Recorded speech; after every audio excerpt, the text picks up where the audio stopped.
Welcome to Waldorf College. I'm Mark Newcomb, and this is DigiCore, COM 1020, Unit number 4. In this unit, you'll have an opportunity once again to consume some lynda.com. We're in WordPress.com Essentials, Chapter 6 through 10. We'll look at web etiquette and hopefully better how to behave on the web, as well as revisit the WordPress site that you've already begun and look how we can finish that up. So let's begin today by looking at web etiquette. In the past, doing something embarrassing wasn't a big deal. It happened, and then people moved on.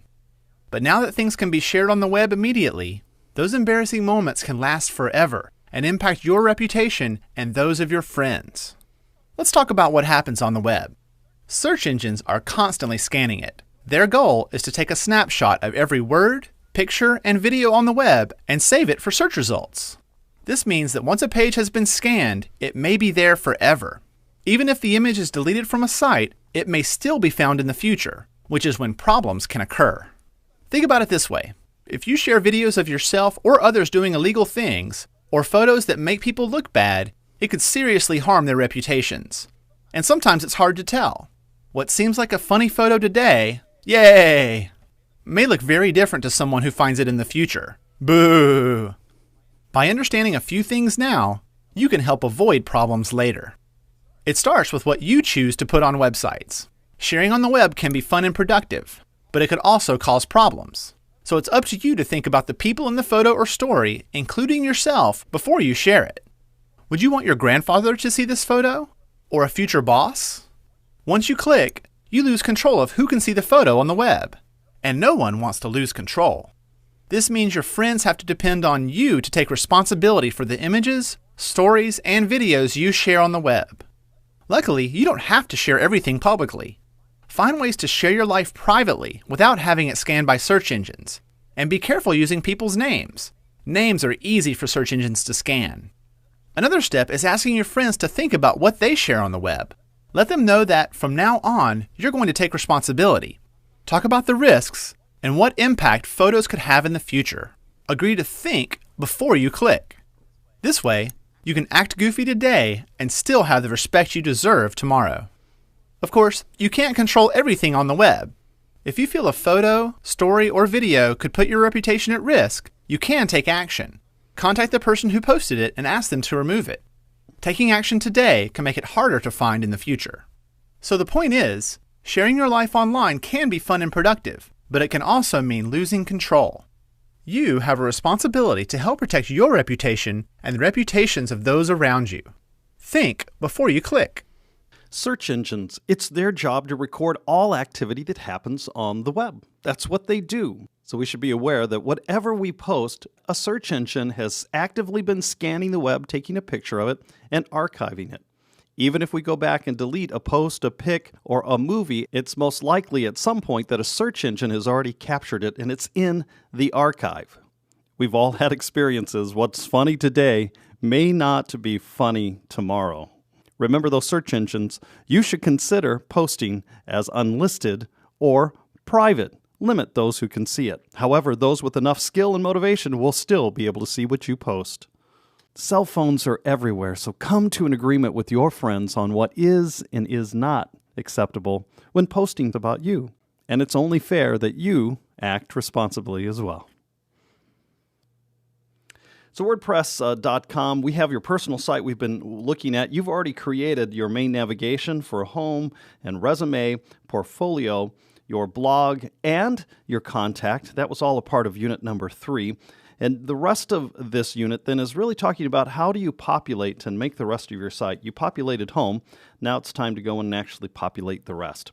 So I'm going to open up a site that I put together for this class. This is my personal website using WordPress.com.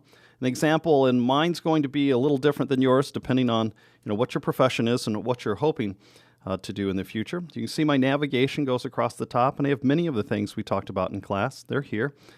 As well as Joymart Communications, which is a company I run with my wife. So here at home, I just have a very short description of who I am and how I approach life in my career. Under Resume, you'll see I have several different parent-child relationships here underneath Resume. I have a short description that tells about some of the key milestones that I've achieved during my career here. Underneath that, I have courses and teaching, skill, awards, presentations, corporate experience, and community involvement. And those are just all a part of my vitae. So as you work through, if we were to go to teaching experience, let's take a look at that. Here's my experience here at Waldorf College. And if you go a little lower here, you'll find facilities that I've built and some time that I spent at Wartburg College as well. Courses, I have all the courses, or a large majority of the courses that I teach here at the college. They're here with a short description, their course number, and how many credits you get per semester. The blue indicates that they're linkable and that if you click on them, you can actually go out and look at their syllabus. So let's look at COM 203, that's television and film production. This will be COM 2030 on the online. You'll have an opportunity. I hope you'll consider taking this course online. So here's the syllabus for that course. And it opens in its own window. And I simply can just click back on the website and I'm back in again. If we move over to a teaching philosophy, this is just common for someone who is a professor, the idea of having a statement about how it is that you approach the classroom and your discipline. Under facilities, I've used this as kind of an extension of my portfolio. It shows facilities I've had the opportunity to build while we're here. You can see there's a slideshow here. You're familiar with that. And down below, I also have a gallery. And if I click on the gallery, it will open up in a light box, and you get full screen now, those pics, and I can go through and look at KZOW. So it's a facility I've had the privilege of teaching in, working in, and actually designed, and it was a lot of fun to put together.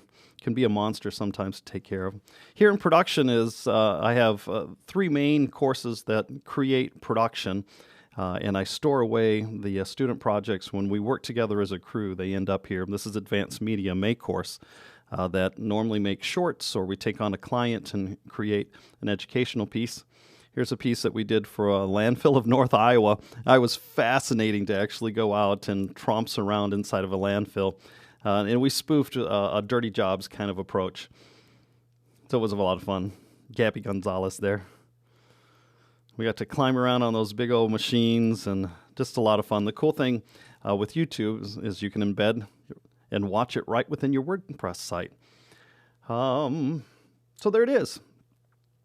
That's a lot of what you need to do yet in this unit is really just to fill out your website, to populate it. And it's going to be different for you than it would be for me. But my hope is that you're making it something useful that you would use as a portfolio, a digital footprint that you can send out to potential jobs, or as you're looking for clients, something that represents you well.